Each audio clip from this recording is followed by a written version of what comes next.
Good morning, everyone. So in this video, we will start to do the presentation. So we are group 2 and the topic is Indigenous people in Australia.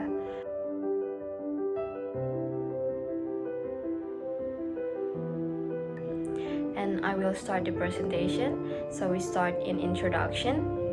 So Aboriginal and Torres Strait Islander people are the Indigenous people of Australia. They are not one group, but rather comprise hundreds of groups that have their own distinct set of languages, histories, and cultural traditions. The health and welfare of Indigenous Australians living in the big cities are different to those living in the Torres Straits, which are different again to those living on the outskirts of Alice Spring or those living in remote communities. And next slide, we're talking about Indigenous identification in data collection. So the Australian government defined Indigenous Australian as people who are of Aboriginal or Torres Strait Islander descent, identify as being of Aboriginal or Torres Strait Islander origin, and are accepted as such in the communities in which they live or have lived. And in most data collection, a person is considered to be indigenous if they identify themselves or were identified by another household member as being of Aboriginal or Torres Strait Islander origin. And for a few data collection, information on acceptance of a person as being indigenous by an indigenous community may also be required. About contextual factors, at the time of European colonization, an estimated 320,000 indigenous people live in Australia, and the majority living in the southeast and the Murray River Valley and its tributaries. Colonization severely disrupted Aboriginal society and economy. Epidemic disease caused an immediate loss of life, and the occupation of land by settlers and the restrictions of Aboriginal people to reserve disrupted their ability to support themselves. Over time, this combination of factors had such an impact that by the 1930s, only an estimated 80,000 indigenous people remain in Australia. And colonization is recognized as having a fundamental impact on the disadvantages and poor health of indigenous people worldwide through social system that maintain disparities. And indigenous Australian experience disadvantage in almost all measures of health and welfare when compared with non-indigenous Australians. This disparity has become known as the gap. And cultural factors such as connection to country and caring for a country, knowledge and beliefs, language, self-determination, family and kinship, and cultural expression can be protective and positively influence Aboriginal and Torres Strait Islander people health and well-being.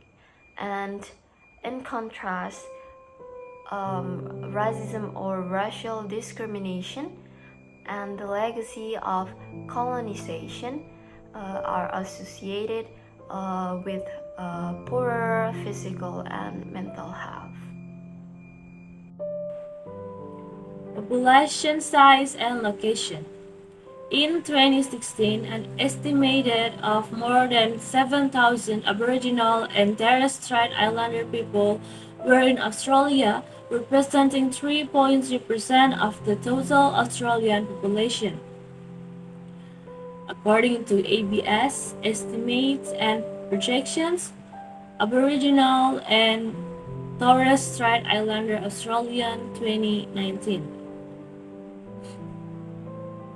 Among the Indigenous Australian population in 2016, 91%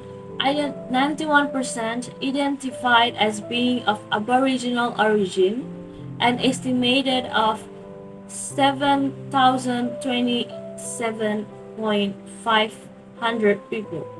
4.8% identified as being of Torres Strait Islander origin, an estimated more than 30,000 people.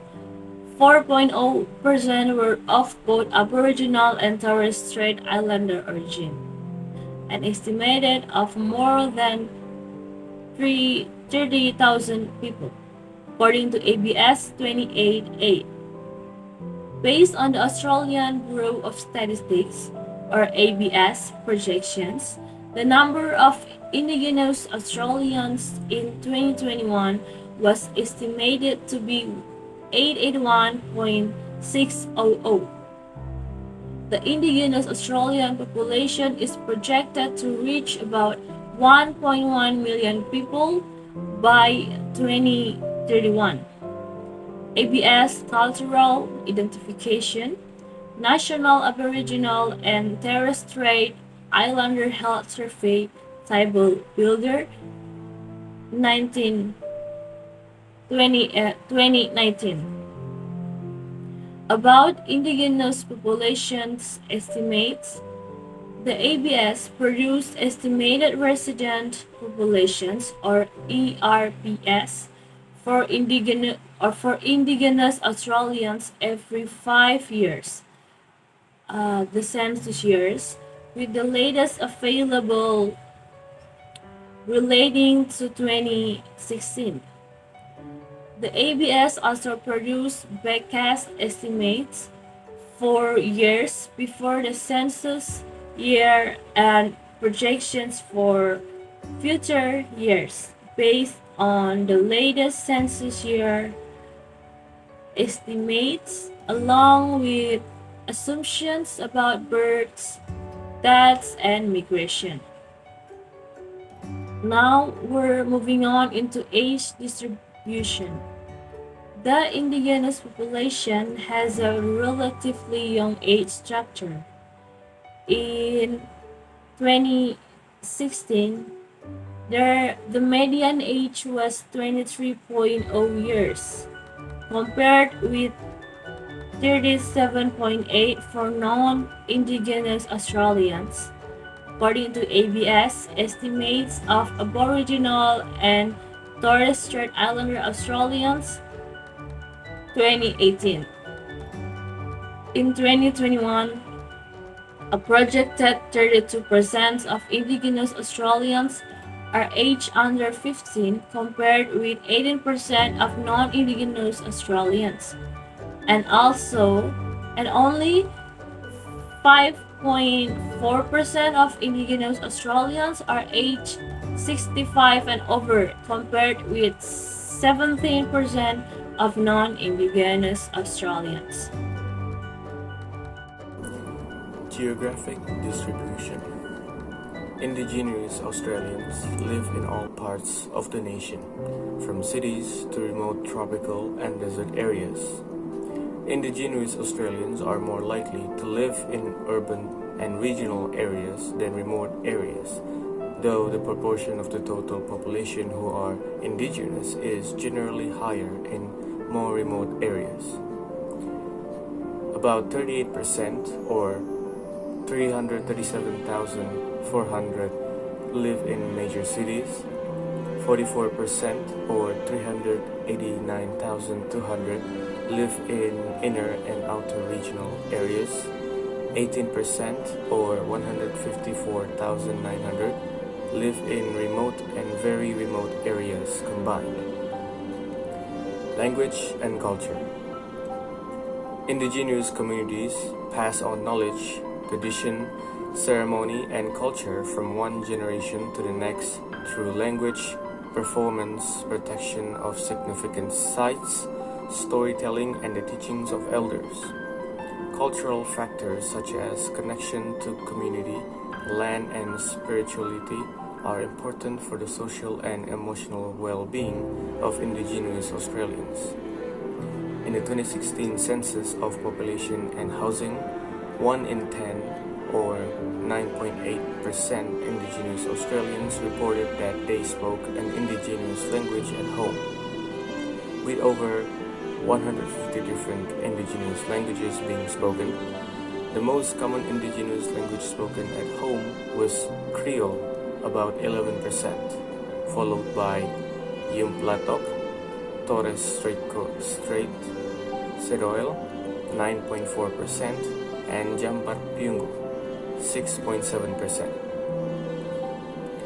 Measuring indigeneity poverty. Indigenous Australians remain the most disadvantaged and marginalized group in Australia. On all the standard indicators of poverty and disadvantage, Indigenous people emerge as the most socially and economically deprived. Although poverty in Australia is evident among all ethnic groups, it is Indigenous Australians who appear most profoundly affected by poverty. Research has shown over the past 30 years since the Henderson Inquiry into Poverty that Indigenous Australians are significantly worse off than non-Indigenous Australians. According to all social indicators, not only is poverty deeply entrenched, the causes are complex. Despite government policies directed towards achieving economic equality for Indigenous Australians, there has been little improvement to their relative socio-economic status according to standard social indicators. In the case of income distribution statistics, several issues have been highlighted. One is the inappropriate use of the nuclear family as the income unit in which income is assumed to be shared. Aboriginal culture places considerable emphasis on the extended rather than the nuclear family, and there are strong cultural obligations to share resources. In addition, the non-material poverty in terms of dispossession from the land and absolute material deprivation suffered by Aboriginal people, such as a different order of poverty from that experienced by the rest of the population. One study noted that given the depth and field-faceted nature of Aboriginal poverty, it was questionable whether comparative studies of income poverty between Indigenous and non-Indigenous Australians are relevant. Education. Indigenous people are greatly disadvantaged in education system. At the time of the 1996 census, nearly half of Indigenous people of working age had no formal education at all, and only 2% held a bachelor degree or above compared with over 10% of the non-Indigenous population. The Queensland government stated, "Nowhere are the impacts of poverty greater than among Indigenous Australians. Poverty is a major factor impeding Indigenous people's access to quality learning experiences and education outcomes. Indigenous people typically experience rates of school attendance, achievement, retention, and completion well below those of the general population. In turn, this contributes to higher unemployment, lower family incomes, and higher incidence of poverty. It is therefore paramount that education initiatives are responsive to the needs interests, and aspirations of indigenous people. In conclusion, this inquiry has highlighted the alarming and distressing picture of poverty and disadvantage amongst indigenous communities across Australia. However, the inquiry has only touched the edges of absolute poverty and disadvantage of indigenous Australians that many previous inquiries and detailed studies have revealed. The social and economic disadvantage suffered by indigenous Australians has many forms including high levels of unemployment, extremely poor health outcomes, far shorter life expectancy than other Australians, and high levels of incarceration. The situation represents a serious national problem and requires a concerted effort at all levels of government to address the underlying causes.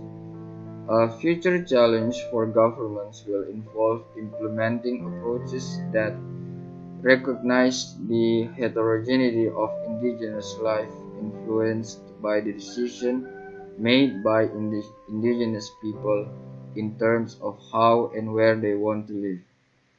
These factors, in turn, affect how rapidly any progress might be made in improving the economic outlook for indigenous people. The multifaceted and complex nature of indigenous poverty suggests that approaches that merely mirror those for mainstream society or advocate immediate outcomes may risk failure.